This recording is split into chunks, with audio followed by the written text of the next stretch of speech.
"Daddy, that girl is hungry. Can we buy her a snack?" What the billionaire father does is unbelievable. Emma held the paper so carefully that her little hands trembled slightly. The drawing had 3 figures, a tall one, a small one, and a giant sun in the top right corner.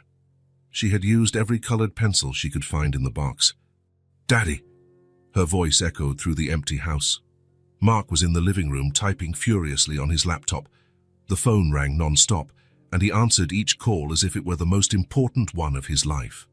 Emma came down the stairs slowly, holding the drawing against her chest. Her small bare feet made a soft pattering sound on the hardwood floor. "Daddy, look what I made." Mark looked up for a second. His smile appeared quickly, automatically. "It's beautiful, sweetheart." He didn't even really look at the paper. "Daddy will always have time for you." The phone rang again. Mark answered it before Emma could even show him the details of her drawing. "Yes, Mark speaking." "No, it can't wait until Monday." Emma just stood there, holding the drawing. The sun she had drawn seemed less bright now. She waited. Mark gestured as he talked, completely absorbed in the conversation. 5 minutes passed. 10. Emma sighed and placed the drawing on the coffee table next to the laptop. Mark didn't even notice. "Emma, get your jacket. We're going out for dinner." She ran to get her pink jacket with the little ears on the hood. It was her favorite. Maybe at the restaurant, Daddy would pay attention to her. In the car, Mark connected his phone to the speaker. More calls, more important conversations. Emma looked out the window, counting the red cars that passed. She had found 7 by the time they reached downtown. The restaurant was nice. It had little lights hanging from the ceiling and tables with checkered tablecloths. Emma liked coming here because they served star-shaped fries. "Table for 2, please," Mark said to the waitress, still fiddling with his phone. They sat near the window. Emma climbed onto the chair and rested her chin on the table, watching the movement on the street. It was early evening, and people were walking hurriedly on the sidewalks. "What do you want to eat, princess?" Mark asked, but his eyes were glued to his phone screen. "Star-shaped fries and apple juice. Perfect." Mark's phone started to ring. He answered it immediately. "Sorry, Emma, it's work. Daddy has to take this." Emma nodded. She always nodded. She knew this routine by heart. Mark stood up and went outside the restaurant, gesturing as he talked. Emma could see him through the glass window, pacing back and forth. That's when she saw her. Across the street, leaning against the wall of an old building, was a little girl. She looked to be about Emma's age, maybe a little younger. She was sitting on the ground, hugging her knees, and her clothes looked dirty and torn. Emma pressed her face against the glass. The girl was looking at the people passing by, but no one stopped. No one even looked at her. The waitress brought the fries and the juice. Emma said thank you, but she couldn't stop looking at the girl across the street. She looked cold and hungry. Mark came back to the table, still on the phone. "Yes, I understand the urgency. No, don't worry, I'll handle it tonight." He sat down and gestured for Emma to start eating. She picked up a fry but couldn't swallow it. The girl outside was still there, all alone. "Daddy," Emma said, pulling on his shirt sleeve. Mark held up a finger, asking her to wait. He kept talking on the phone about numbers, deadlines, and meetings. Emma looked at the girl again. This time, she noticed the girl was looking back, right at the restaurant, right at Emma. They stared at each other for a moment. The girl didn't smile, but she didn't look away either. There was something in her eyes that Emma recognized. Loneliness. The same loneliness she felt when her dad answered the phone for the 10th time that day. "Daddy!" Emma tried again, this time louder. Mark covered the phone with his hand and whispered irritably, "Emma, not now." "Daddy's working." He went back to his call, turning his back to her. Emma took a deep breath and pointed to the window. "Daddy, that girl is hungry. Can we buy her a snack?" Mark didn't even look where she was pointing. He waved his hand dismissively, as if shooing away a fly. Okay, we'll see about it later." But his eyes remained glued to his phone. Emma realized he hadn't even really heard what she said. The phone rang again. Mark answered immediately, without even apologizing this time. Emma sat there, looking at the girl across the street. She seemed to be shivering from the cold. Emma looked at her own plate full of warm fries and felt a sick feeling in her stomach. Mark had his back to her, talking excitedly about some project. Emma looked around the restaurant. The waitress was busy with other customers. No one was paying attention to her. Slowly, Emma slid off her chair. She looked at her dad one more time. He was still talking, gesturing, completely oblivious to everything around him. Emma walked to the restaurant door. She knew she wasn't supposed to go out alone, but something inside her told her she had to do this. The girl outside looked like she needed help. The cold night air hit her face as she opened the door. Emma looked both ways before crossing the street, just like her daddy had taught her. Her heart was beating fast, partly from nervousness, partly from excitement. The girl was still in the same spot, but now she was looking at Emma with curiosity. "Hi," Emma said, stopping a few feet away. The girl didn't answer right away. She looked Emma up and down, noticing the new jacket and clean shoes. "Hi," she finally replied. Her voice was quiet, almost a whisper. Emma moved closer and sat on the ground next to the girl. "Oh, what's your name?" "Chloe." "I'm Emma. I'm 5. How about you?" "5 too, I think." "You think?" "Yeah. I don't really remember my birthday." Emma was quiet for a moment. She couldn't imagine not remembering her own birthday. Hers always had cake, presents, and a party, even if it was a small one. "Where do you live, Chloe?" Chloe pointed to a dark alley between 2 buildings. "Over there." "With who?" "Alone." Emma felt a strange ache in her chest. How could someone her age live alone? "You don't have a mommy or a daddy?" "I don't know where they are. It's been a long time since I saw them." Emma looked at Chloe more closely. Her clothes were really dirty, and she looked like she hadn't had a bath in days, but her eyes were pretty, big and dark. "Are you hungry?" Chloe hesitated before answering. "Very." "When was the last time you ate?" "Yesterday morning. A lady gave me a piece of bread." Emma was shocked. She couldn't imagine going a whole day without eating. "Do you stay here every night?" "Sometimes when it's not raining." "And when it is raining?" "I hide under the awnings." Emma looked up at the sky. It was cloudy, and it looked like it might rain at any moment. "Aren't you scared?" "I am, but there's nowhere else to go." Emma took Chloe's hand. It was ice cold. "I saw you from the restaurant. You looked sad. I watch people eating in there. It looks good." "It is good. They make star-shaped fries." Chloe smiled for the first time. It was a small but genuine smile. "Real stars?" "No, just the shape. But it's really cool." The two sat quietly for a moment, watching people pass by on the sidewalk. Emma noticed that everyone avoided looking at Chloe as if she were invisible. "Why don't people stop to talk to you?" Chloe shrugged. "I think I scare them because of my dirty clothes." "You don't scare me." "You're different." Emma smiled. She liked being called different. "Want to be my friend? Do you really want to?" "Of course." "I've never had a friend who lives on the street." "And I've never had a friend who lives in a house." They laughed together. It was the first time Emma saw Chloe truly happy. "What's it like, living in a house?" Chloe asked. "It's nice. There's a warm bed, a bathroom, a kitchen, but sometimes it's kind of lonely." "Lonely? Why?" "My daddy works a lot. He's always on the phone." "At least you have a daddy." Emma nodded. She had never thought about it that way. "That's true. But he never has time for me. I'd give anything to have someone who didn't have time for me. At least it would be someone." Emma looked at Chloe with admiration. She was very smart for a 5-year-old. They continued talking about their lives. Chloe told her how she found food in restaurant trash cans, how she protected herself from the rain, and how she dreamed of having a home. Emma told her about school, her toys, and how she wished her dad would pay attention to her. "Emma!" Both girls turned. Mark was standing at the restaurant door, a look of panic on his face. He had noticed she was gone. "Emma, where are you?" Emma waved to him from across the street. Mark saw her and ran towards them, crossing the street without even looking for cars. "Emma, what are you doing here? You scared me." He arrived, out of breath, and knelt in front of the 2 girls. It was only then that he got a good look at Chloe. "Daddy, this is Chloe. Remember I told you about her?" Mark looked at Chloe, who had shrunk back behind Emma.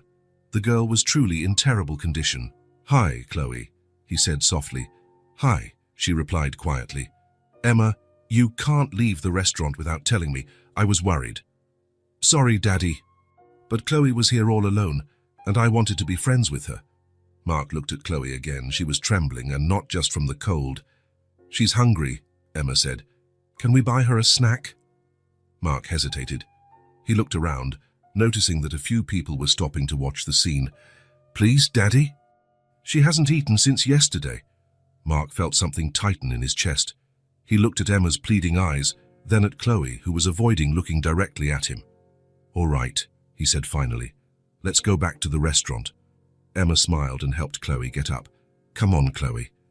You're going to love the star-shaped fries." The three of them crossed the street together. Mark held Emma's hand and Emma held Chloe's hand. Back at the restaurant, Mark asked for a bigger table. The waitress looked at Chloe with suspicion, but Mark ignored her. "Oh, could you bring another plate of fries and a juice, please?" "Of course, sir." Chloe sat in the chair next to Emma, still wary. She looked around the restaurant as if it were a magical place. "It's really pretty in here," she whispered to Emma. "I come here all the time with my daddy." The food arrived, and Chloe ate slowly, as if she wanted to make it last forever. Emma told stories about school while they ate, and Chloe listened to everything attentively. Mark watched the two girls talk. They were the same age, but lived in completely different worlds, and yet they seemed to understand each other perfectly. His phone rang. Mark looked at the screen, then at Emma and Chloe. For the first time in years, he declined the call. "Daddy, aren't you going to answer?" Emma asked, surprised. "Not right now," Emma smiled. It was the first time her dad had chosen to stay with her, instead of answering the phone. "Thank you for the food," Chloe said when she finished eating. "You're welcome," Mark replied. He looked at his watch. It was past 8 o'clock. Mark's phone rang again. This time he answered, but he kept the conversation short. "Yes, no, I can't right now. I'll call back tomorrow morning." He hung up and looked at the girls. "Emma, we need to go. Daddy has to stop by the office." Emma made a face like she didn't want to leave. "What about Chloe?" Mark looked at Chloe, who had lowered her head. He didn't know what to say. "Chloe is going back to where she lives." "But she lives on the street." Mark was speechless for a moment. Emma was right. It made no sense to leave a 5-year-old child on the street. But his phone rang again, and this time he answered, "Yes, Mark speaking. I see." "No, I'll take care of it tomorrow morning." While Mark was on the phone, Emma said goodbye to Chloe. "Bye, Chloe. It was really nice to meet you." "Bye, Emma. Thanks for coming to talk to me." Mark finished the call and stood up. "Let's go, Emma. I'm late." Emma got up slowly and followed her dad to the door. She turned one last time to wave at Chloe, who was still sitting at the table, alone again. In the car, Emma was quiet. Mark drove while talking on speakerphone with someone about work. Emma looked out the window and saw Chloe leaving the restaurant. The girl walked slowly to the dark alley and disappeared into the shadows. "Daddy," Emma said quietly. Mark didn't hear her. He was too busy discussing the New York project. Emma sighed and leaned her head against the window. She had promised Chloe they would be friends, but she didn't know when she would see her again. And as Mark talked about deadlines and meetings, Emma wondered how Chloe would spend the night, alone and cold, in that dark alley. Mark's phone rang again. He answered immediately, as always. "Let's go, I'm late," he muttered, speeding up the car. But for the first time, Emma realized that her daddy was always late for everything, except for being with her. Emma was lying on her bedroom rug, surrounded by colored pencils scattered on the floor. The lamplight made small shadows dance on the wall as she drew carefully. This time it was different. The drawing didn't just have her and her daddy. It had 3 girls, one with straight hair like hers, another with darker, curly hair, and a third figure she wasn't quite sure who it was. Maybe it was herself, but somewhere else. She used the yellow pencil to make a very large sun in the corner of the page. Chloe had said she'd never seen the sun up close because she always slept in dark places. Emma wanted to draw a sun so bright that Chloe could feel its warmth just by looking at it. "Done," she whispered to herself, adding the final touch of pink to the three girls' cheeks. Emma stood up and held the drawing with both hands. She had put more effort into it than ever before. The three girls were holding hands, and underneath she had written in crooked letters, "Friends forever." She went down the stairs slowly, careful not to wrinkle the paper. The house was silent, except for the sound of her dad typing on the computer. Mark was in the living room, as always.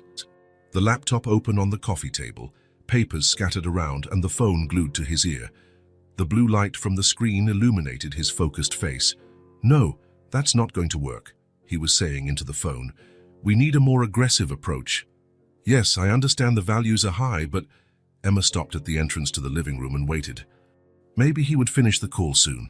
5 minutes passed. Mark kept talking, now gesturing with his free hand as he explained some complex strategy. Emma cleared her throat softly. Mark glanced at her quickly and motioned with his hand, asking her to wait. He returned his attention to the call. "As I was saying, the timeline needs to be adjusted." Emma stood there holding the drawing. She looked at the three girls she had drawn and wondered if Chloe was thinking of her too. 10 more minutes passed. Mark hung up the phone but immediately opened a spreadsheet on the computer and started typing numbers. "Daddy?" Emma said softly. He replied without taking his eyes off the screen. "I made a new drawing." "That's nice, princess." Mark typed a few more numbers and picked up the phone again. He started to dial. "Daddy, do you want to see it?" "I'll be right back, Emma. Daddy needs to make an important call." The phone started ringing. Mark waited for someone to answer, drumming his fingers on the table. Emma took a step forward and held the drawing out to him. "Look, Daddy, I drew 3 girls, and one of them is Chloe." Mark answered the phone and immediately turned his back to Emma. "Hi, it's Mark. About the proposal we discussed earlier." Emma kept holding the drawing in the air, waiting. Mark paced back and forth across the room, completely absorbed in the conversation. "No, it can't be Friday. It has to be sooner." "I understand, but you don't grasp the urgency." Emma slowly lowered her arm. The drawing slipped a little between her fingers. She tried one more time. "Daddy," she said a little louder. Mark turned and looked at her with irritation, covering the phone with his hand. "Not now, Emma." His voice was firm, almost harsh. Emma felt as if she had been slapped. Mark went back to his call, turning his back on her again. "Sorry, where was I? Yes, about the deadlines." Emma stood there for another moment, looking at the drawing in her hands. The 3 smiling girls seemed to be mocking her now. She turned slowly and went up the stairs. Each step felt heavier than the last. When she reached her room, she placed the drawing on the nightstand beside her bed and lay down. Downstairs, Mark continued talking on the phone. His voice echoed through the empty house, mixed with the sound of the computer keys. Emma pulled the blanket up to her neck and looked at the ceiling. Small glow-in-the-dark stars formed constellations she had memorized. There was the Big Dipper, Orion, and one she called the Lost Girl. She thought of Chloe, probably lying somewhere cold and dark. At least Chloe didn't have anyone to ignore her. Emma had a daddy, but sometimes she felt lonelier than if she had no one at all. Mark's phone rang again downstairs. Emma heard him answer immediately. "Mark speaking." "No, I haven't finished analyzing the data yet." Emma closed her eyes and tried to imagine herself somewhere else. Maybe in a park playing with Chloe. Or in a house where daddies paid attention to their daughters. Drawings. She took the drawing from the nightstand and held it against her chest. The 3 girls holding hands were the only family she really had right now. "I'll show it to Chloe tomorrow," she whispered to herself. But Chloe was far away and Emma didn't know when she would see her again. Maybe never. Mark kept talking downstairs. His voice was the only thing that broke the silence of the house. Emma heard fragments of the conversation. Profit, investment, timeline, words that meant nothing to her. She turned on her side and faced the window. The moon was almost full, shining softly through the curtains. Emma wondered if Chloe could see the same moon from where she was. "Good night, Chloe," she whispered to the window. The drawing slipped from her hands and fell to the floor beside the bed. Emma didn't bother to pick it up. She knew that when she woke up in the morning, her daddy would have already left for work, and the drawing would still be there, on the floor, invisible as always. Mark hung up the phone downstairs, but Emma already knew that in less than 5 minutes it would be ringing again. It was always like this. She pulled the covers over her head, creating a small dark cave where only she existed. Inside, in the muffled silence, Emma could pretend she had someone who cared about her drawings. Mark's phone rang again. Emma wasn't even surprised. "Yes, Mark speaking." His voice blended with the sound of the wind outside, and Emma let it carry her away, to a place where 5-year-old girls didn't have to compete with phones for attention. She fell asleep holding the blanket, dreaming of 3 girls playing in a sunny park, where no one had a phone and all the drawings were seen and admired. Downstairs, Mark worked late into the night without even going up to say goodnight to his daughter. The drawing remained on Emma's bedroom floor, waiting for someone who never came. The next morning, when Emma woke up, Mark had already left for the office. The drawing was still on the floor, exactly where it had fallen. She picked it up and put it in her drawer, along with all the other drawings her daddy never saw. And so another day began in the silent house, where promises of time and attention were made, but never kept. Emma woke up to the sound of the front door closing. Mark had already left for the office, as he always did before she woke up. She went downstairs in her pajamas and found a note stuck to the fridge. "Princess, Sarah will be with you today. Daddy will be back tonight. Love you." Sarah was the babysitter who looked after Emma when Mark had to work on the weekends. She was young, had curly hair, and always brought funny stories to tell. The doorbell rang at 9 in the morning on the dot. "Good morning, beautiful," Sarah said, coming in with a colorful backpack. "What's with the long face?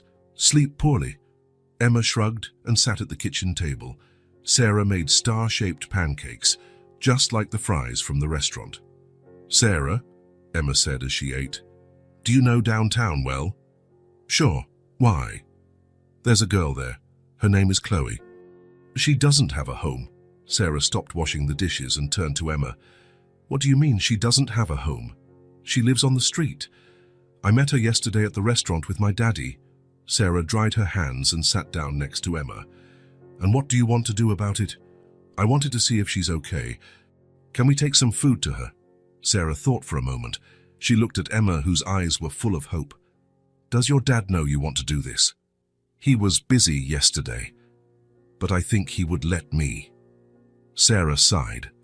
She had known Mark for 2 years and knew how distracted he was with Emma's emotional needs. "Okay, but let's do this right. I'll pack a lunch and we'll take a quick trip downtown." Emma jumped out of her chair and hugged Sarah. "Thank you. Chloe is going to be so happy." They spent the morning making sandwiches, cutting up fruit and putting everything in a small basket. Emma insisted on also bringing a bottle of juice and some cookies she found in the cupboard. "She must be very hungry," Emma said, arranging everything carefully. They took the bus downtown. Emma stayed glued to the window, looking for Chloe on every corner. When they got off near the restaurant where they had met, Emma ran ahead. "Chloe? Chloe, are you there?" At first, they didn't see anyone. Emma started to worry. Had Chloe left? "Let's check that alley you mentioned," Sarah suggested. They walked to the dark alley between the buildings.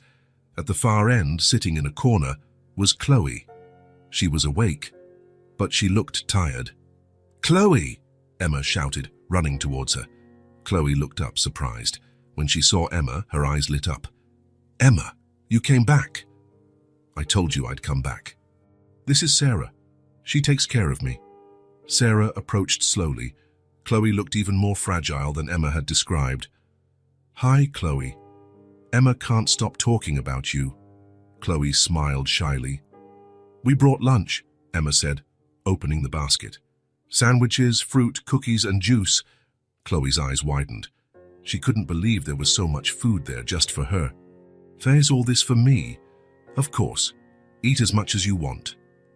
They sat on the alley floor, and Chloe ate slowly, savoring every bite. Emma talked about her house, her toys, and her school. Chloe talked about the places she slept, the friendly dogs she met, and how she protected herself from the rain. "Do you want to play in the park?" Sarah asked after Chloe finished eating. "Can I really?" "Of course." They walked to the nearest park. Emma taught Chloe how to play on the swings, the slide, and the seesaw. Chloe laughed so much, a laugh Emma had never heard before. It was a loud, genuine laugh that echoed throughout the whole park. "I've never played in a real park before," Chloe confessed as she swung. "She's never."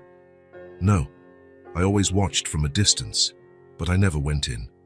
Emma was quiet for a moment. She came to the park every week and had never thought it could be something special. They played for hours. Sarah bought ice cream for both of them and they sat on the grass to eat. Chloe had completely relaxed and talked non-stop about everything she was seeing. "That dog looks just like the one I always see near the bakery," she said, pointing to a golden retriever, "but this one looks happier." "Why?" "It has someone taking care of it." Emma looked at the dog's owner and who was playing fetch. It was true. The dog was beaming with happiness. "Chloe," Emma said slowly, "would you want someone to take care of you?" "Everyone does, right? My daddy could take care of you too." Chloe stopped licking her ice cream. "What do you mean?" "Our house is big. There's a guest room that nobody uses. You could stay there." "Would your daddy let me?" Emma thought for a moment. She wasn't sure, but she wanted to believe he would. "I'll ask him." Sarah watched the conversation in silence. She knew Mark well enough to know the situation would be complicated. The day flew by. As evening began to fall, Sarah said they needed to head home. "My daddy will be home soon," Emma explained to Chloe. "But I'll come back tomorrow, okay? Promise?" "I promise." They hugged each other tightly before saying goodbye.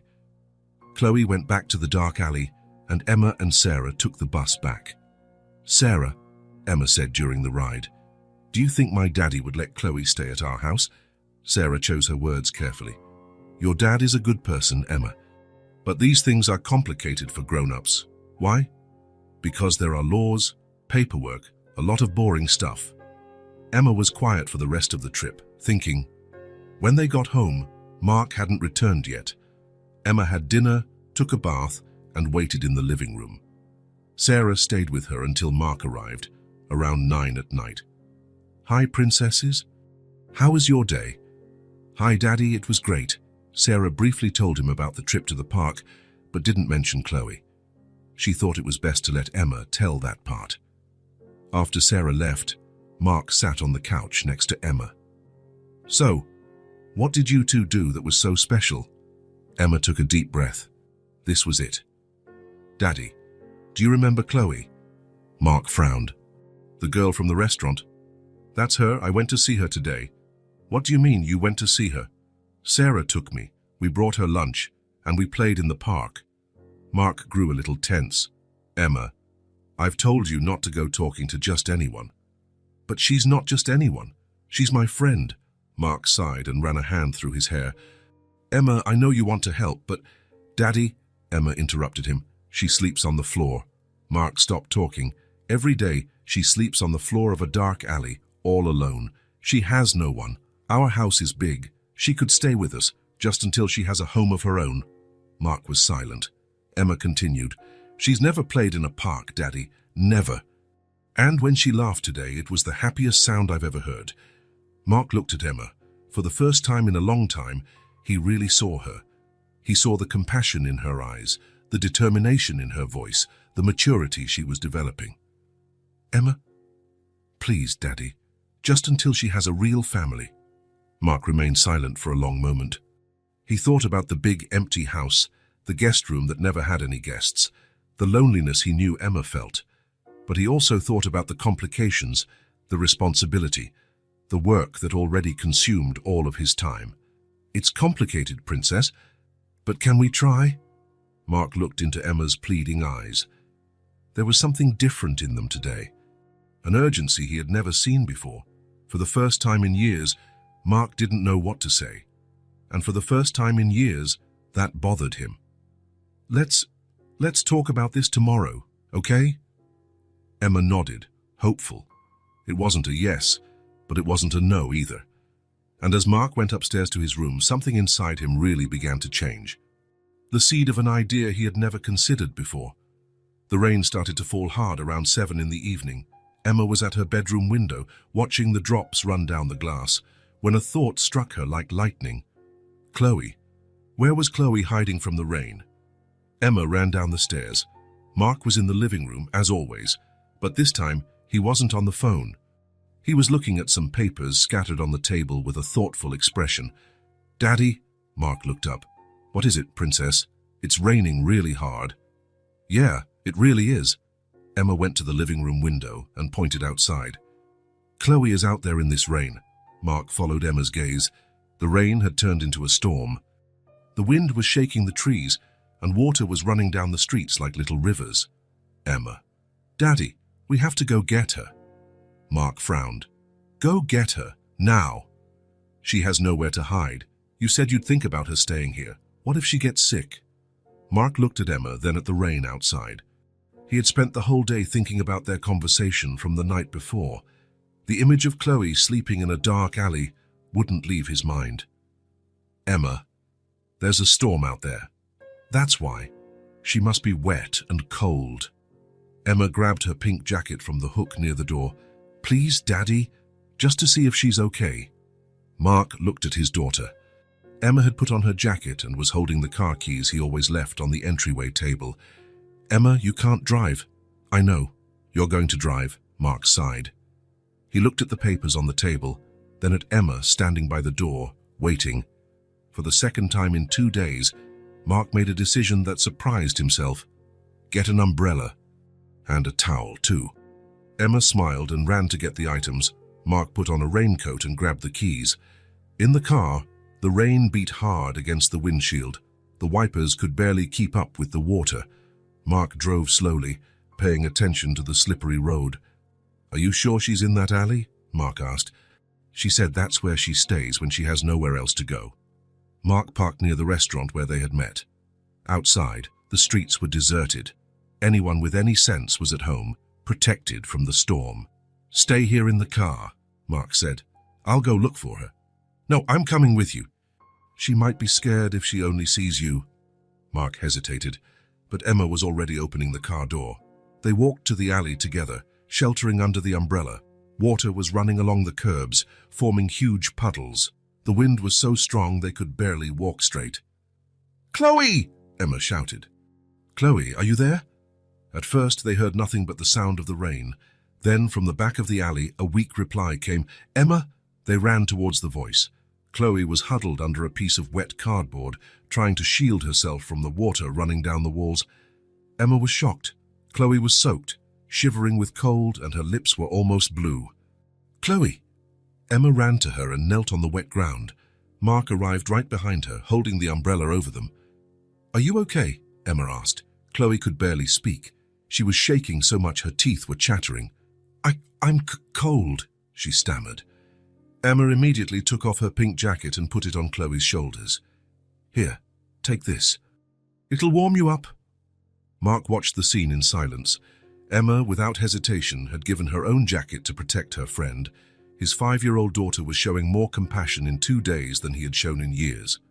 "How long have you been out here in the rain?" Mark asked Chloe. "Since it started. There was nowhere else to go." Mark looked around the alley. The water was rising. Cardboard boxes were floating in the gutter. It was dangerous and unsanitary. "You couldn't find a dry place?" Chloe shook her head.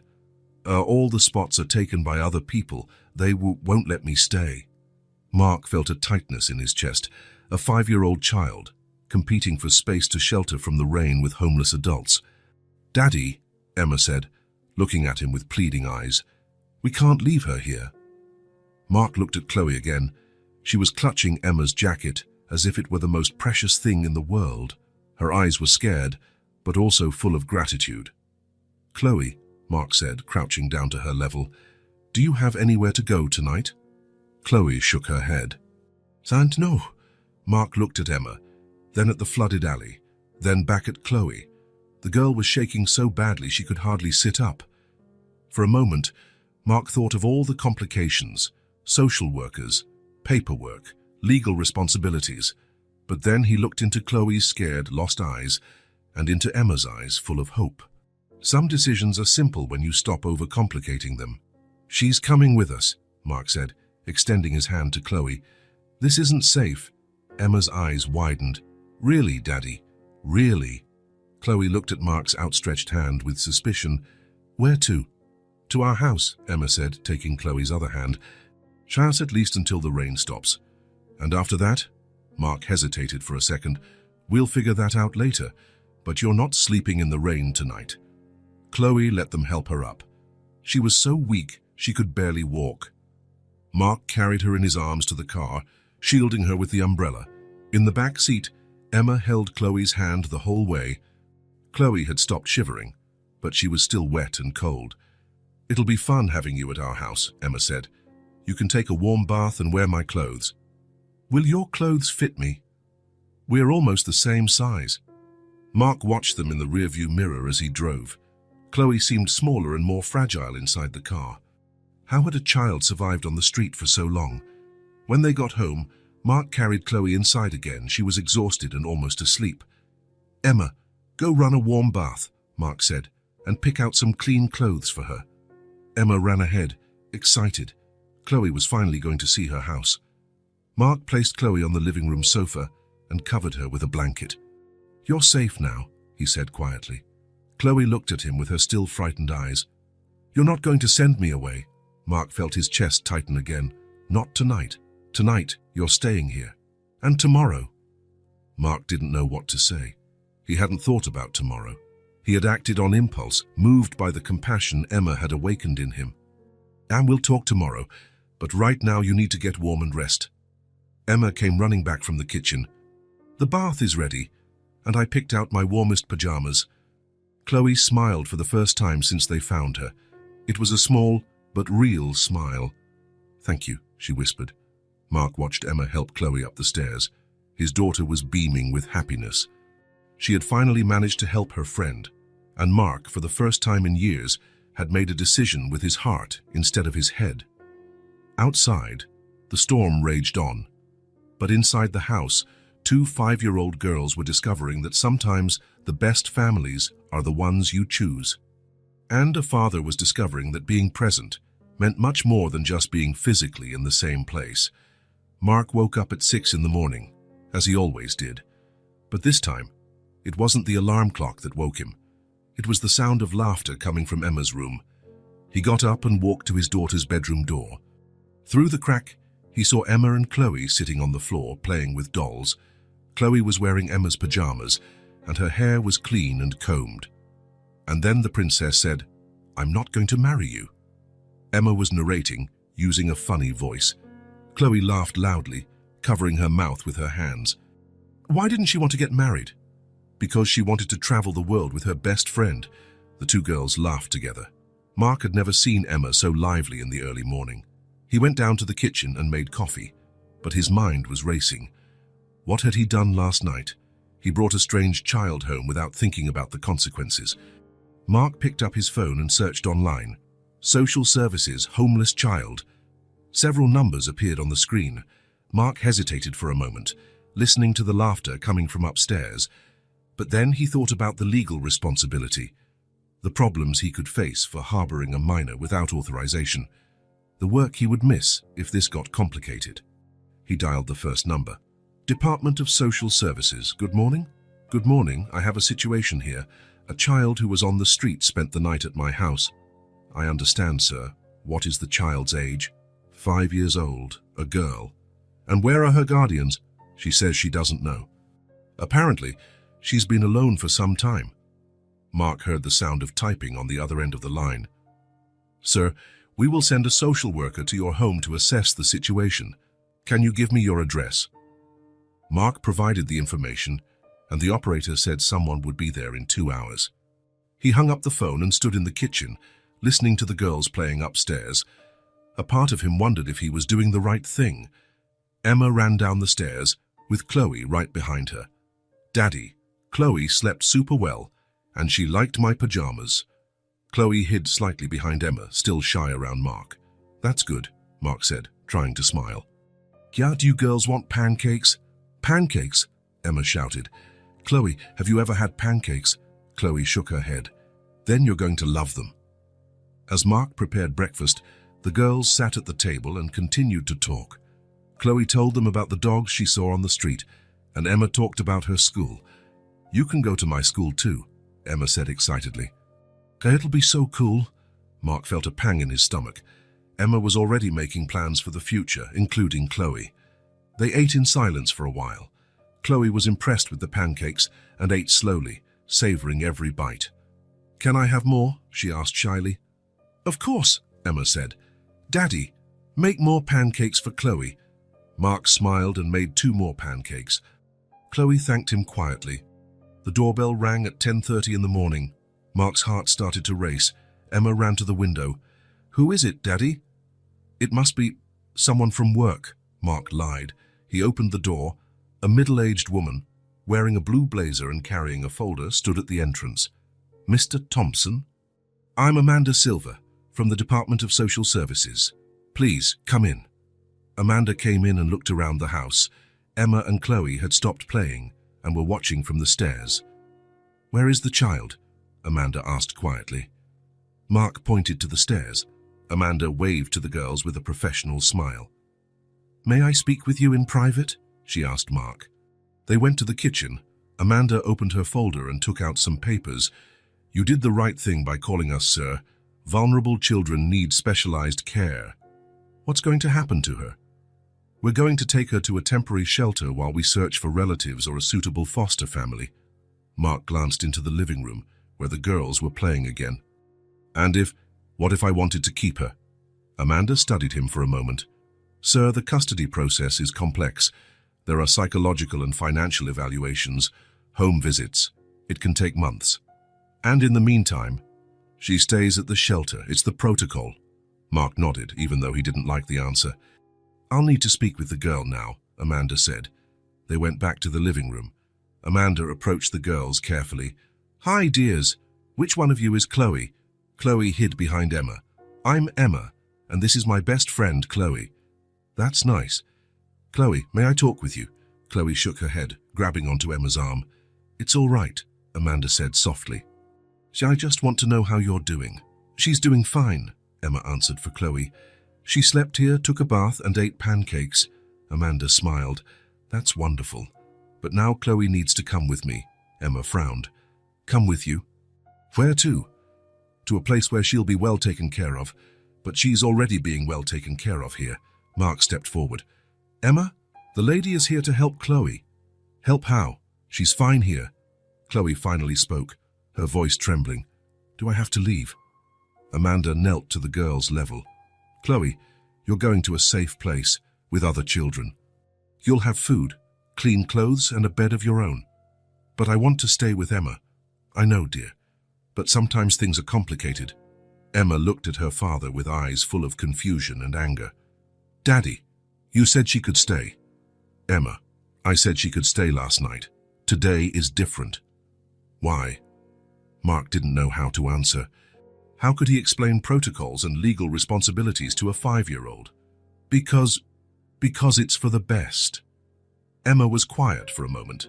Then her expression changed. The anger was replaced by a deep sadness. "You lied to me." "Emma, I didn't lie. You said you'd think about it. You said she could stay. You lied." Amanda stood up. "Chloe, can you go get your things?" "What things?" Chloe asked. "I don't have any things." "The clothes you were wearing yesterday." Emma stood up quickly. "She can keep my pajamas, and my clothes, and my toys." "That's very kind, Emma. But Chloe will get new clothes at the shelter." "I don't want new clothes. I want to stay with Emma," Chloe said, starting to cry. Mark felt as if someone was squeezing his chest. Both girls were crying now, hugging each other as if it were the last time. "Mr. Thompson," Amanda said quietly, "it's best we do this quickly. The longer we take, the harder it gets." Mark nodded. He approached the girls. "Chloe, you need to go now." "No," Emma shouted. "She's not going." "Emma, stop making things difficult." Emma looked at her father with an expression he had never seen before. It was pure disappointment. "You took my friend away," she whispered. "The only one who saw me." Emma's words hit Mark like a punch to the gut. Amanda gently took Chloe's hand. "Let's go, dear. Emma can visit you at the shelter." "Promise?" Chloe asked, looking at Emma. Emma didn't answer. She had turned her back and gone up the stairs. Chloe was led away in silence. She turned one last time before leaving through the door, looking for Emma, but she wasn't there. Mark closed the door and stood in the entryway. The house was silent again. He went up the stairs and knocked on Emma's bedroom door. "Emma!" There was no answer. "Emma, can I come in?" Silence. Mark opened the door. Emma was lying on the bed, her back to him, hugging a pillow. "Princess, are you okay?" "Go away." "Emma, I know you're upset. Go away." Mark had never heard Emma shout like that. He stood at the door for a moment, then left and closed it behind him. The rest of the day passed in silence. Emma didn't come down for lunch. She didn't come down for dinner. Mark brought food to her room, but she didn't touch it. In the evening, Mark tried to talk to her again.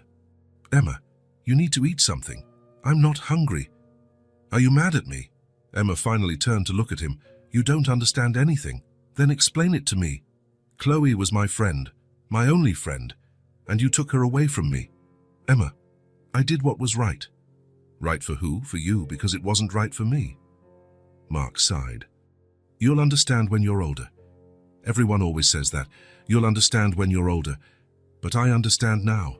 You don't want Chloe here because it's work, just like you don't want to pay attention to me because it's work." Mark was speechless. "It's not like that, Emma." "Yes, it is. You only talk to me when it's convenient. You only listen to me when you don't have anything more important to do." Emma turned her back to him again. "Chloe listened to me. Chloe liked my drawings. Chloe paid attention to me." Mark felt tears welling up in his eyes. "Emma, I do pay attention to you." "No, you don't. You never have." Mark left Emma's room and went down to the living room. He sat on the sofa and put his head in his hands. For the first time in years, Mark truly thought about his relationship with Emma. When was the last time he had stopped to listen to her? When was the last time he had really looked at one of her drawings? He reached for his phone to call the office but stopped. It was Saturday night. Why was he thinking about work? Mark went upstairs again and knocked on Emma's door. "Emma, can I come in?" No answer. Mark opened the door slowly. The bed was empty. "Emma?" He checked the bathroom, the closet, under the bed. Emma was nowhere to be found. Mark ran downstairs and searched the whole house. Living room, kitchen, laundry room, garage. Emma had disappeared. He opened the front door. It was dark outside, and a light drizzle was starting again. "Emma!" he shouted. No response. Mark grabbed the car keys and drove through the neighborhood streets. He stopped at every corner, shouting Emma's name. After 20 minutes of searching, he saw her. Emma was walking on the main sidewalk, still in her pajamas, wet from the drizzle. Mark stopped the car and ran to her. "Emma, what are you doing?" Emma turned to him. Her cheeks were wet, but Mark didn't know if it was from the rain or from tears. "I went to find Chloe," she said simply. "She should have been with us." Mark knelt on the wet sidewalk at Emma's level. "Emma, you scared me. I thought I'd lost you." "You already lost me, Daddy." "A long time ago." Mark felt as if he had been slapped. "I'm sorry," he said, and his voice was trembling. "I'll do better. I'll have time for you." Emma looked him in the eyes for a long moment. "Promise. I promise. For real. For real." Emma threw herself into her father's arms, and they hugged right there on the wet sidewalk, under the drizzle. "I want Chloe back," Emma whispered. "I know, I do too." "So are we going to get her?" Mark pulled Emma back a little to look into her eyes. "We're going to try. I promise we'll try." And for the first time in a long time, when Mark made a promise to Emma, he truly intended to keep it. Mark woke up on a Monday with a different feeling in his chest. It wasn't just the guilt he had carried all weekend, but a determination he hadn't felt in years. Emma had slept in his bed the night before, after the incident on the street. She was still there, curled up in the blanket, her hair spread across the pillow. "Emma," he said softly, "wake up, princess." Emma opened her eyes slowly. For a moment, she seemed confused. Then she remembered everything that had happened. "Daddy." "Good morning. Did you sleep well?" Emma sat up in bed. "I dreamed about Chloe. She was crying." Mark felt a pang in his chest. "Emma, I have an idea. How about we go visit Chloe today?" Emma's eyes lit up.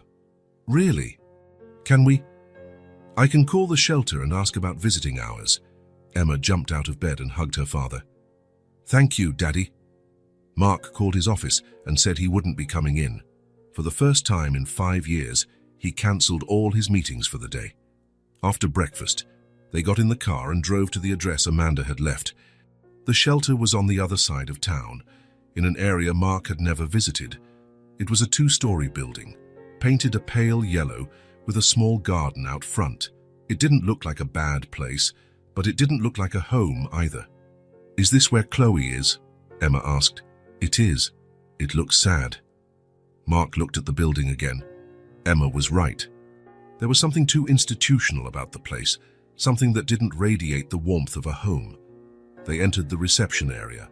A young woman was behind a counter, typing on a computer. Good morning. How can I help you? We're here to visit a child. Chloe. Mark realized he didn't know Chloe's last name. Find a 5-year-old girl who arrived here on Saturday. The receptionist checked the computer. Chloe Silver. Are you relatives? Mark hesitated. We're family friends. One moment. She picked up the phone and spoke quietly. After a few minutes, a middle-aged woman appeared. I'm Mrs. Rosa, the shelter coordinator. You're here to see Chloe? Yes. And your relationship to her is? Emma stepped forward. She's my best friend. She slept at our house. Mrs. Rosa looked at Mark with a questioning expression. It was an emergency situation, Mark explained. We found her in the rain and brought her home. The next day, social services came to get her. I see. Chloe has mentioned you a few times, especially you, she said, looking at Emma. Is she okay? Emma asked. She's adjusting, but it's been a little difficult for her. Mrs. Rosa led them down a long hallway. The walls were decorated with children's drawings, but the place still had an institutional feel. So she's in the yard playing with the other children. They went out to an inner courtyard. There were about 15 children of various ages playing with simple toys. Mark looked for Chloe and saw her sitting alone in a corner, hugging an old doll. Chloe! Emma shouted. Chloe looked up quickly. When she saw Emma, her face completely lit up.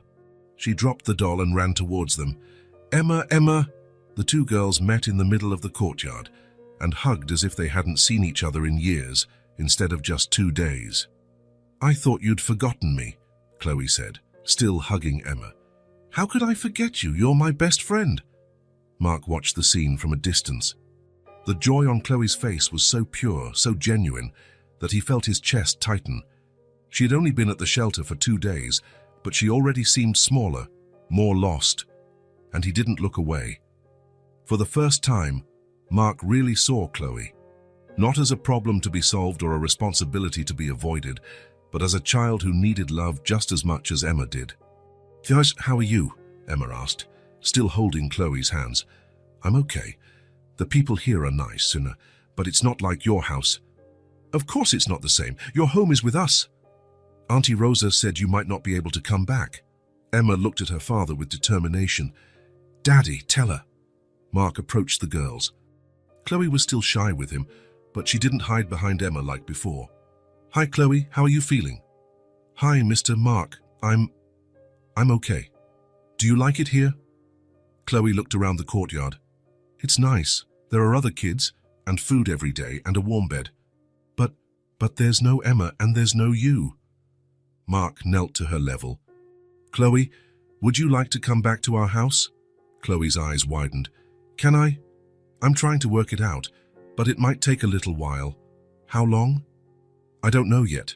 Chloe nodded, trying not to show her disappointment. Mrs. Rosa approached. Girls, you have about 20 more minutes for your visit. Emma and Chloe ran off to play on the slide. Mark stood watching them with Mrs. Rosa. They have a special connection, the coordinator commented. They do.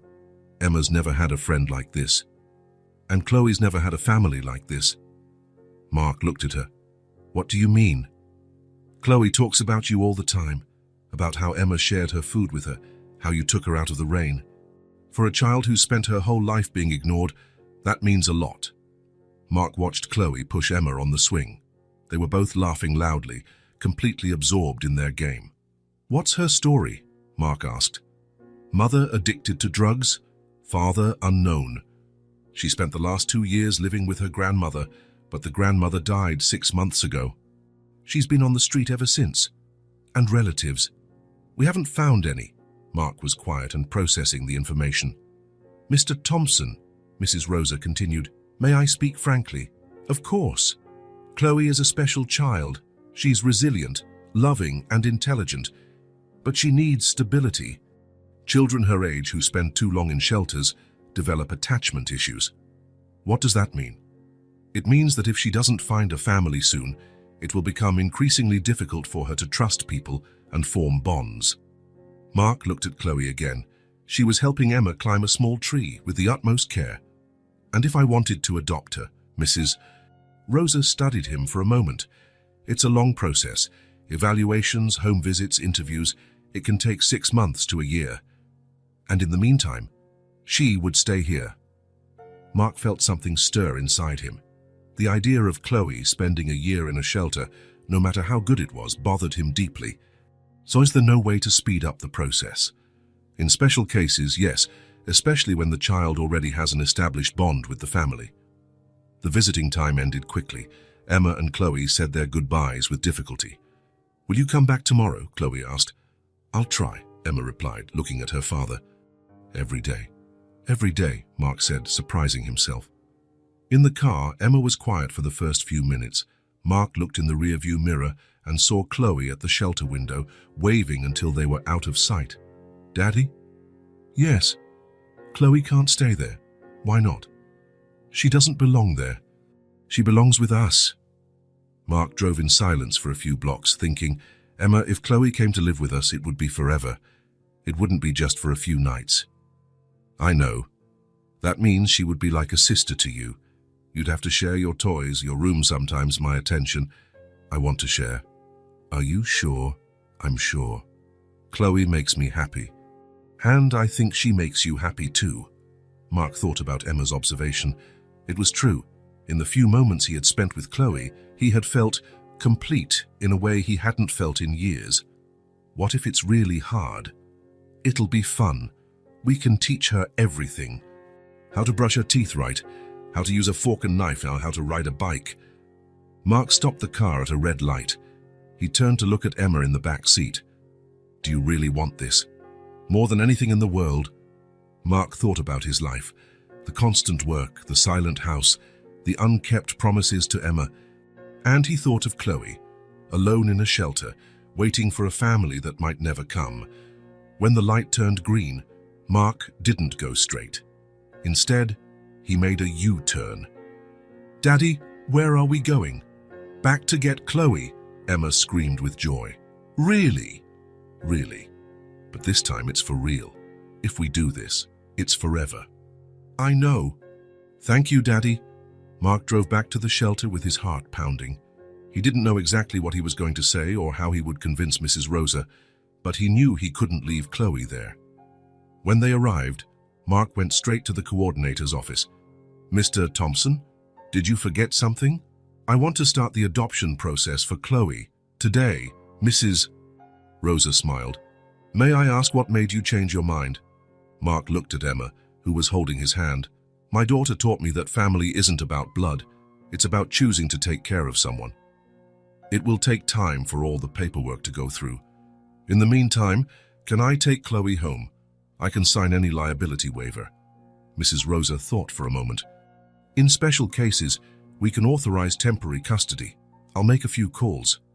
2 hours later, they were leaving the shelter with Chloe. She was carrying a small bag with the few clothes she had been given. In the car, Mark adjusted the rearview mirror so he could see both girls in the back seat. Chloe, he said, if you want, you can stay with us. The doors of our home are open to you. Chloe looked at him with tear-filled eyes. Forever? Forever. Thank you, she said, her voice choked with emotion.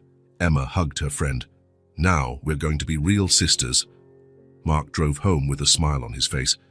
For the first time in years, he didn't think about work, didn't answer the phone when it rang, and didn't worry about anything other than the 2 girls laughing in the back seat. The family he never knew he wanted was finally complete. Mark woke up on Saturday with a strange feeling. It wasn't anxiety or hurry, it was calm.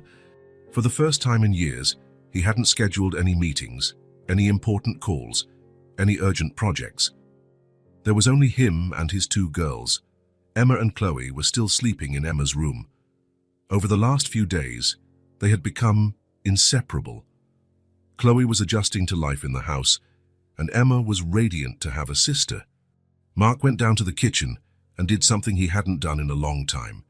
He prepared a special breakfast: heart-shaped pancakes, crispy bacon, fresh orange juice, and even some fruit cut into star shapes.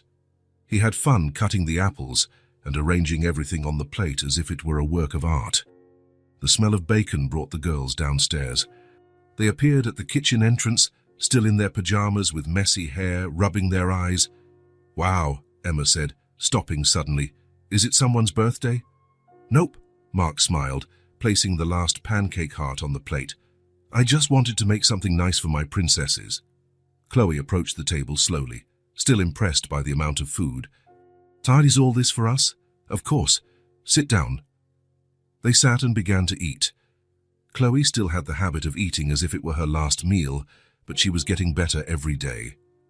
Mark noticed how she savored each bite and how Emma naturally shared her favorite fruits with her friend. "Daddy," Emma said between bites, "are you not going to work today?" "No. Not even a little bit. Not even a little bit." "Why?" Mark put down his fork and looked at the two girls. Emma had a spot of jam at the corner of her mouth, and Chloe was holding her fork with both hands, still learning proper table manners. "Because today is our day." "Just ours." Emma's eyes widened. "Our day. That's right. No phone, no computer, no work. Just the three of us." Chloe stopped chewing and looked at him in surprise. "The whole day. The whole day." To prove he was serious, Mark took his cell phone from the table and right in front of the girls, turned it off completely. Then he put the device in a kitchen drawer. Emma almost choked on her juice. "Daddy, you turned off your phone." "I did. But what if someone important calls?" Mark sat between the two girls and smiled. "Today, there's no one more important than you two." Chloe smiled shyly. She was still getting used to the idea of being important to someone. Emma clapped her hands excitedly. "So what are we going to do?" "I have a surprise," Mark said, getting up from the table. "How about a picnic?" "A real picnic?" Emma asked, jumping from her chair. "With a basket and everything." "With a basket and everything." The next 2 hours flew by. Mark cut sandwiches into various shapes: triangles, squares, even some heart shapes to match the pancakes. He packed fruit, put cookies in a small bowl, filled bottles with juice, and even included some special sweets. Emma chose a checkered blanket to spread on the grass, and Chloe helped organize everything in the wicker basket Mark had found in the pantry. "Where are we going to have the picnic?" Chloe asked, carefully arranging the napkins. "At the big park downtown. It has a lake, a playground, and even a place to ride bikes." "Ride bikes?" Chloe stopped arranging the basket and looked worried.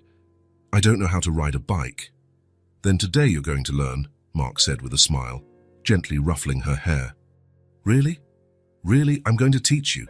They loaded the bikes into the car, Emma's and one that Mark had bought for Chloe the week before. It was pink with training wheels and a little basket on the front, exactly like the one Emma had used when she learned. The park was full of families enjoying the sunny Saturday. Children ran around the playground, couples walked around the lake, and the air was filled with the sound of laughter and cheerful conversation. Mark chose a perfect spot under a large tree, near the lake, but with a view of the playground. From there they could see everything: the ducks swimming, other families having picnics, the children playing. Emma and Chloe ran off to explore, while Mark spread out the blanket and arranged the food. He paused for a moment to watch them.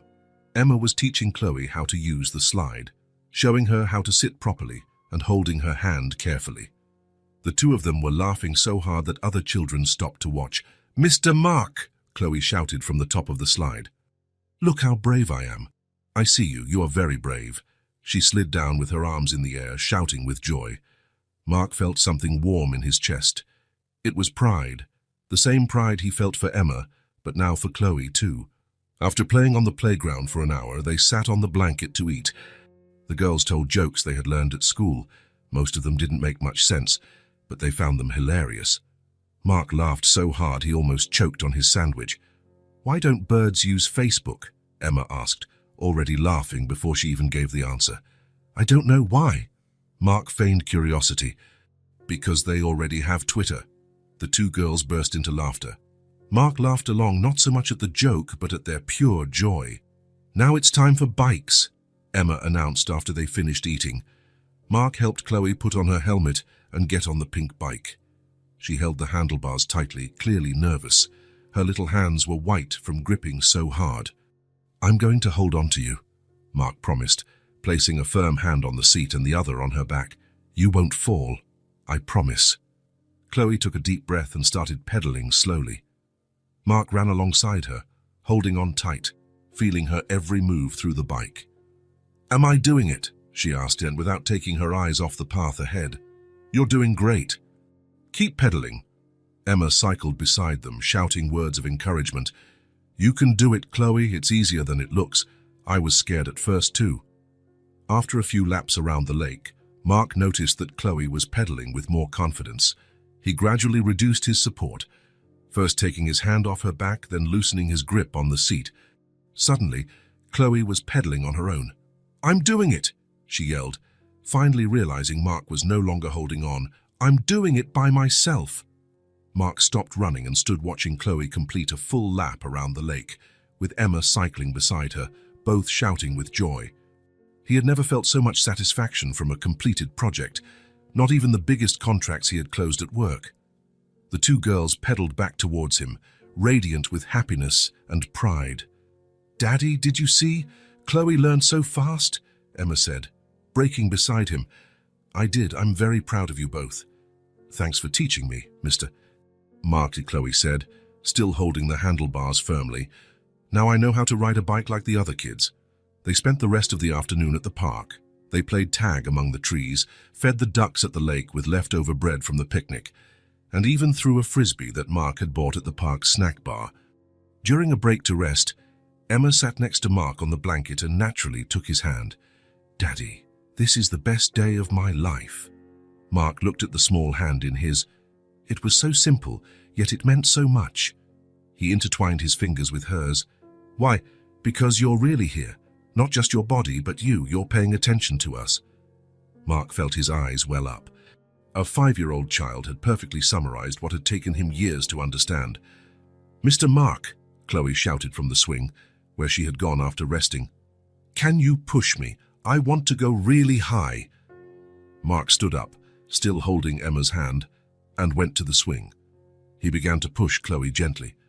"Higher," she requested, laughing and throwing her head back. "I want to touch the clouds." "Are you sure?"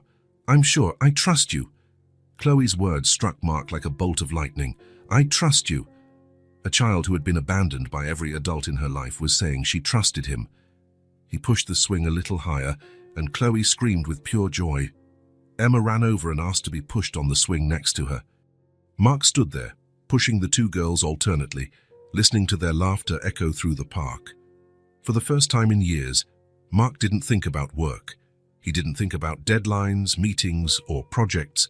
He didn't miss his phone or the constant rush that always accompanied him. He was completely present. When the sun began to set, painting the sky orange and pink, they packed everything up and returned home. In the car, the girls dozed in the back seat, exhausted from playing so much. Chloe hugged a small teddy bear she had won at a park stall, and Emma held her friend's hand even while sleeping. Mark drove in silence, thinking about the day they had spent together. It was the first day he had dedicated himself completely to them, without distractions, without rush, without other priorities, and he realized how much he had been missing. All those years chasing things he thought were important, contracts, promotions, professional recognition, and he had missed what truly mattered. Emma's smiles, her attempts to show him drawings, her small daily achievements, and now Chloe too, her courage, her gratitude, her ability to trust even after everything she had been through. When they got home, Mark carried a sleeping Chloe in his arms, and Emma held onto his free hand, stumbling with sleepiness. As he climbed the stairs, he made a silent promise to himself. This would not be just one special day. It would be the first of many. It was the first day of a new life, where work would be important, but never more important than the two girls who had completely changed his world. And for the first time in years, Mark went to sleep feeling that he had done the most important thing of the day, been a real father. 3 months had passed since Chloe came to stay. 3 months of afternoons doing homework together, of family dinners where Chloe learned to use a fork and knife properly, of bedtime stories where Mark read to both girls curled up under the same blanket, and of a routine that felt like it had existed forever. The house had changed completely. Where there was once silence, laughter now echoed. The guest room had been transformed into Chloe's room, painted light yellow with stars on the ceiling, just like in Emma's room. Mark was in his office on a Tuesday morning when the phone rang.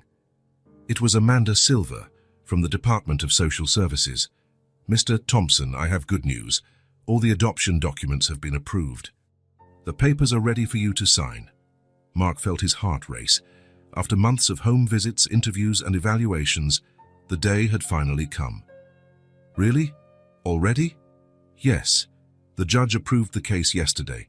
If you can come in this afternoon, we can make everything official." Mark looked at the busy schedule on his computer screen. He had 3 important meetings scheduled: the New York project, with potential investors, and a conference call with clients. A few months ago, he would have asked to reschedule for another day, but not today. Never again. "I'll be there at 2 in the afternoon." Mark cancelled all his meetings and called the girls in school. The principal, Mrs. Martinez, answered personally. "I need to pick up Emma and Chloe early today. Chloe's adoption papers are finally ready." "Oh, what a special moment. I'll have them ready for you at 11:30. "Thank you." "Mr. Thompson, Chloe is a very special girl, and Emma has absolutely blossomed since her sister arrived." Mark smiled. It was true. Emma was happier, more confident, more mature. At the school, Emma and Chloe were in the playground when they saw Mark arrive. They ran towards him. "Daddy, why did you come to get us so early?" Emma asked. "I'm not sick," Chloe said quickly, looking worried. Mark knelt to their level. "You didn't do anything wrong, Princess. I have a very special surprise for you." "What kind of surprise?" Chloe asked. "Son, it's a surprise that will change our lives forever." "Is it a dog?" Emma asked. "It's better than a dog." In the car, the girls speculated about what it could be. Emma thought it was a new swimming pool. Chloe hoped it was a trip to see the ocean. "Daddy, at least give me a hint," Emma pleaded. "All right?" It's something Chloe has been waiting for a long time. Chloe sat quietly in the back seat. Is it about having a real family?" she asked softly. Mark looked at her in the rearview mirror and smiled. "It might be." Mark drove downtown and stopped in front of a government building. The girls looked out the window, confused. "Is the surprise in here?" Emma asked. "It is." They went up to the 3rd floor, where Amanda was waiting for them in a room with large windows and a polished wooden table. There was a neatly organized stack of documents. "Girls," Amanda smiled. "It's so good to see you." Chloe hid a little behind Mark. She still associated Amanda with the day she had been taken away from Emma. "Don't worry, Chloe," Amanda said gently. "Today is a very happy day. Today is the day you officially become part of the Thompson family." Chloe's eyes widened. "Today?" "Today." Mark sat at the table and Amanda began to explain each document. There were legal custody papers, name change documents, adoption certificates. "This one here," Amanda said, "is what officially changes her name to Chloe Thompson." "Chloe Thompson," Emma repeated. "I like it." Emma and Chloe watched in silence as Mark signed each document. Each signature made his heart beat faster. "Now," Amanda said, "I need your signature too, Chloe. Mine. You're 5 years old now. You're old enough to sign your own name." With her tongue sticking out in concentration, Chloe wrote, "Chloe Thompson." "Perfect," Amanda said, stamping everything with an official seal. She placed the papers in an official envelope and handed it to Mark. "Congratulations, Mr. Thompson. You now officially have 2 daughters. Mark took the envelope but turned to Chloe. "Chloe, come here." She approached, still shy. Mark knelt and held her small hands. "Remember when you came to our house and I said the doors were open for you?" Chloe nodded. "And remember when I said it was forever?" "I remember. But sometimes I thought you might change your mind." Mark's heart ached. "I never changed my mind, not for a second." He handed the envelope to Chloe. "Here you go. Now you're officially our daughter." Chloe held the envelope carefully, as if it were made of glass. "What does this mean?" "It means you have the same last name as us now. It means you're my real daughter, just like Emma. It means no one will ever take you away from us again. And it means," Emma added, "that we're sisters forever and ever." Chloe slowly opened the envelope. Her eyes scanned the documents. Seeing her name, Chloe Thompson, written several times, her eyes shone with tears of joy. I have a real family now." "You always did," Mark said, wiping a tear that ran down her cheek. "From the very first day. Now it's just official." Emma jumped from her chair and ran to Chloe. "Now it's forever," she shouted, hugging her sister. "You're my sister forever." The two hugged, crying and laughing at the same time. Mark felt his own eyes fill with tears. "In 20 years of doing this job," Amanda said, "I've never seen an adoption as beautiful as this one." On the way back, they stopped at an ice cream shop to celebrate. Chloe clutched the papers to her chest. "Daddy," she said, trying out the word officially. "Can I call you Daddy now?" "You could always call me Daddy, but now it's official." "Now it's official."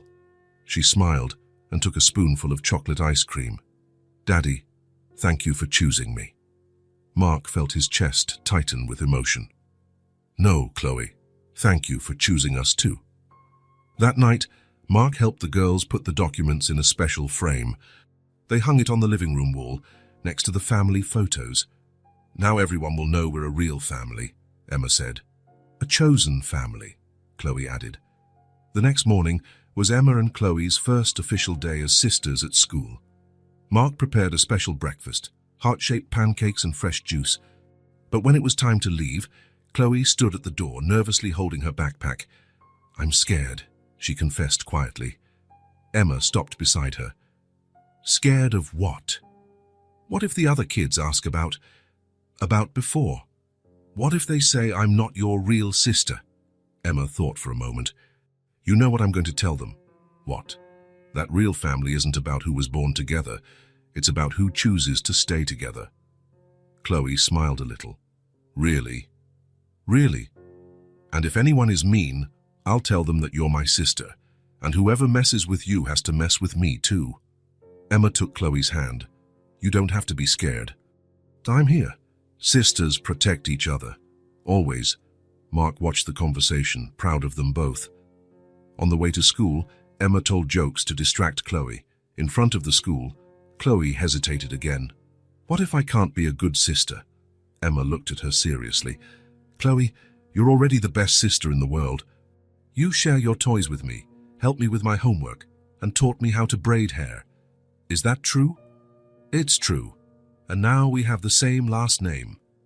The two girls got out of the car and walked to the school entrance. Mark watched them from a distance. Other children ran to greet them, and he saw how Emma included Chloe in every conversation. They went in together, side by side, and Mark felt proud of both of them. That afternoon, when they came home from school, the girls went straight to Emma's room. Mark was working when he heard laughter coming from upstairs. He went up and found them both lying on the floor, surrounded by colored pencils and sheets of paper. "Say, what are you two creating in there?" "It's a special drawing," Emma said. "Very special," Chloe added. "Can I see?" "It's not ready yet," they both said at the same time, then laughed. An hour later, they appeared in the living room, holding a large piece of paper. "Daddy, we're finished." They spread the drawing on the table. It was a colorful house with 3 figures in front: a tall man, a girl with straight hair, and another with curly hair.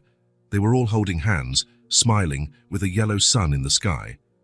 At the top of the drawing, written in colorful letters, was, "Now we are a family." Mark felt tears fill his eyes. "It's the most beautiful drawing I've ever seen. We made it together," Emma explained. "I drew the house and the sun, And Emma drew the people, Chloe added, and we wrote the sentence together, one letter each. Mark picked up the drawing carefully. Where do you want to hang it? On the living room wall, they both said at the same time. Next to the real papers, Chloe specified. Mark hung the drawing next to the frame with the adoption documents. The official papers and the childish drawing told the same story. They were a family. That night, after putting the girls to bed, Mark stayed in the living room for a while, looking at the wall. The government documents and the drawing complemented each other perfectly. They told the story of a family that wasn't born together but had chosen to stay together. A family created by love, compassion, and the courage